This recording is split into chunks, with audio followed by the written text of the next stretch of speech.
실과 시간입니다. 자, 오늘 교과서 38쪽 우리 창의적인 의생활의 실천 하고 있는데요. 기초 바느질을 익혀볼 겁니다.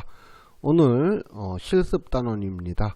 실습을 할 거니까 여러분 바느질 도구 준비 다 됐죠? 지난 시간에 선생님이 뭐 필요한지 다 얘기했죠? 오늘부터는 실습을 해야 되기 때문에 준비물이 없으면 할 수가 없습니다. 자, 요즘에는 예전에 비해 사람들이 바느질을 많이 하는 편은 아니기는 해요. 취미로 재봉틀을 이용해서 다양한 생활용품을 만드는 홈패션이라고 하는 취미를 가진 사람들도 있긴 하지만 확실히 예전에 비해서 바느질을 할 일이 적기는 합니다. 하지만 그래도 간단한 손바느질을 익혀두면 단추를 달거나 옷의 솔기가 뜯어졌을 때 유용하게 활용할 수 있답니다. 자, 교과서 38쪽에 매듭 짓기 방법이 나오네요. 시작하는 매듭, 끝 매듭 짓기인데 설명이 잘 나오긴 잘 나왔어요. 그래도 사진으로만 보면 좀 어려울 수 있겠죠? 그래서 선생님이 또 영상을 준비했죠. 자, 그럼 영상으로 한번 볼게요. 자, 선생님은 실하고 바늘로 하면은 눈에 잘 안 보이니까 모형 실과 바늘을 가지고 설명을 하도록 하겠습니다. 노란 게 실이라고 생각하시면 되고요. 파란색이 바늘입니다. 자, 손가락에 한 바퀴 감아서 엄지손으로 쓱 밀어서 매듭을 짓는 거예요. 그런데 잘 안 되죠? 끈이 좀 미끄러워서 그래요. 자, 이렇게 고리를 지어서 엄지손가락으로 쓱 미는데 이렇게 밀어 넣어서 고리 안쪽으로 넣어서 잡아 빼면은 시작 매듭이 맺어지는 겁니다. 자, 다른 방법도 있어요. 이렇게 안쪽으로 밀어 넣는 방법도 있고요. 근데 너무 어려워요 선생님, 어떻게 하는지 모르겠어요 하는 친구들, 더 쉬운 방법이 있습니다. 교과서에 나와 있는 방법 말고 다양한 방법이 있어요. 이렇게 그냥 감아서 바로 밀어 넣는 방법이 있어요. 자, 다시 보여드릴게요. 자, 감아서 끝을 잡아 가지고 두 가닥을 다 고리 안쪽으로 넣어서 다시요. 자세히 보세요. 두 가닥을 잡았죠? 고리를 만들어서 안쪽으로 넣어서 안에서 잡아 빼면 매듭이 만들어집니다.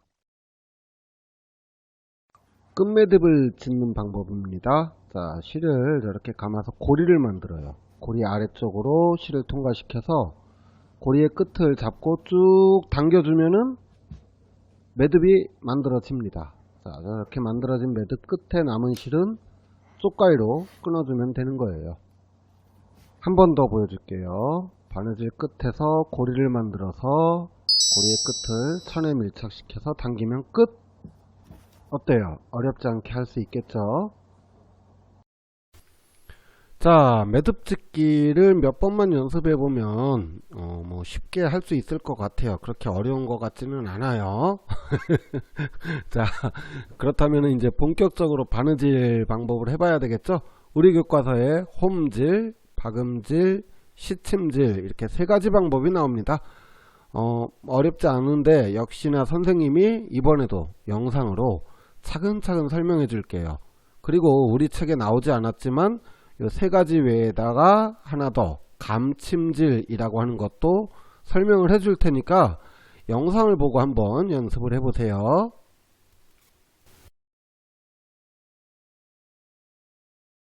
자, 이번에는 바느질을 한번 배워보도록 할게요. 먼저 시침질입니다. 시침질이라고 하는 것은 두 장의 천을 고정하기 위해서 임시로 하는 바느질이에요. 자, 임시로 하는 바느질이라서 이렇게 넓은 간격으로 합니다.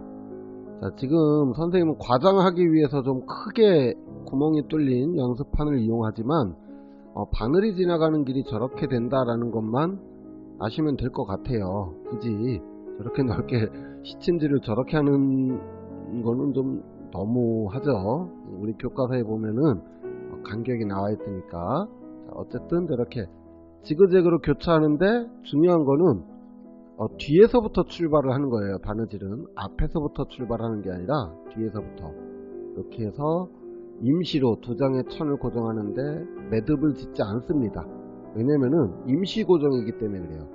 시침질을 이용해서 천을 고정한 다음에는 이렇게 쭉 잡아 뽑아지는, 그래서 바느질이 끝나고 나면 저렇게 잡아 뽑는 용도로 쓰는 겁니다.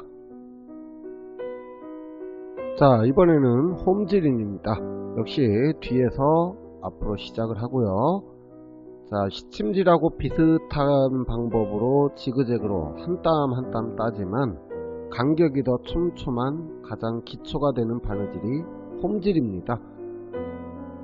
보통 약 5mm 정도 간격으로 하시면 될 것 같아요. 0.2에서 0.4cm 간격이라고 했는데 이렇게 일정한 간격으로 한 땀 한 땀 정성을 들여서 말 그대로 한 땀 한 땀 지그재그로 마찬가지로 시침질하고 방법은 똑같아요.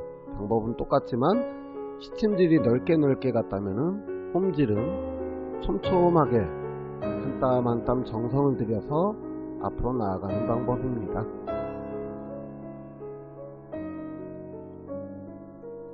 자, 이렇게 해서 끝까지 가고 나면은 완성이 되는 것인데, 자, 홈질은 매듭을 지어야 돼요. 시작 매듭하고 끝 매듭은 선생님은 안 했지만 지어야 됩니다.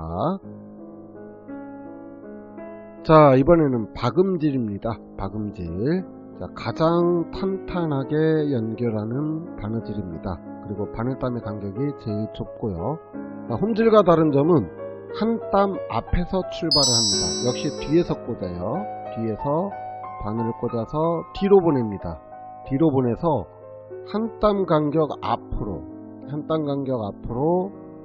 뒤편에서 보내는 거죠. 뒤편에서 보냈죠. 자, 그 다음에 앞으로 나가는 게 아니라 다시 뒤로 가는 거예요. 처음에 바늘을 꽂았던 그 자리로 돌아가서 연결을 합니다. 자, 이렇게 하면은 땀의 간격이 거의 없는 촘촘한 바느질이 나오게 되죠.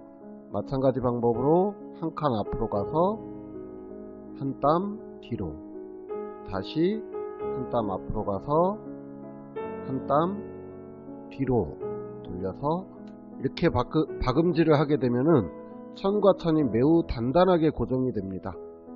바느질 가운데서도 큰 힘을 받는 부위라든지 소매 끝단이라든지 이런 부분들은 이렇게 박음질로 되어 있는 것을 여러분들이 볼 수 있을 거예요.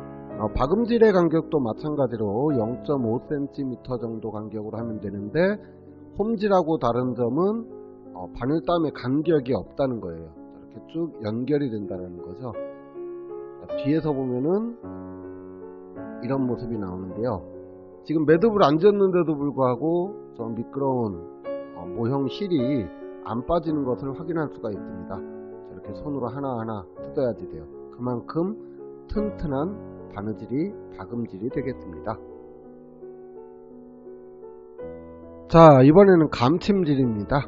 감침질이라고 하는 것은 옷감의 끝단을 감아서 올이 풀리거나 하는 것을 막는 용도로 쓰이는 바느질입니다. 역시나 밑에서부터 출발을 하는데, 다른 점이 있으면 이제 감침질은 되게 쉬워요. 그냥 천의 끝 가장자리 부분에서 하는 바느질이다 보니까 저렇게 사선으로 감아 나가면 됩니다. 쉽죠? 그래서 뒤에서 앞으로 이렇게 쭉쭉 감아 나가면 되는 바느질이 감침질이 되겠습니다. 그래서 주로 이제 소매 끝단이라든지 아니면은 바느질을 마치고 나서 올이 풀리는 것을 막기 위해서 끝 처리를 할 때 사용하는 바느질이 바로 감침질이 되겠습니다.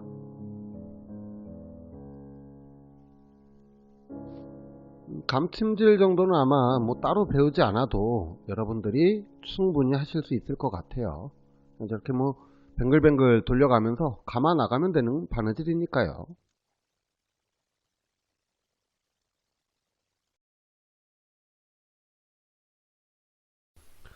자, 어때요? 어렵지 않게 할 수 있겠죠?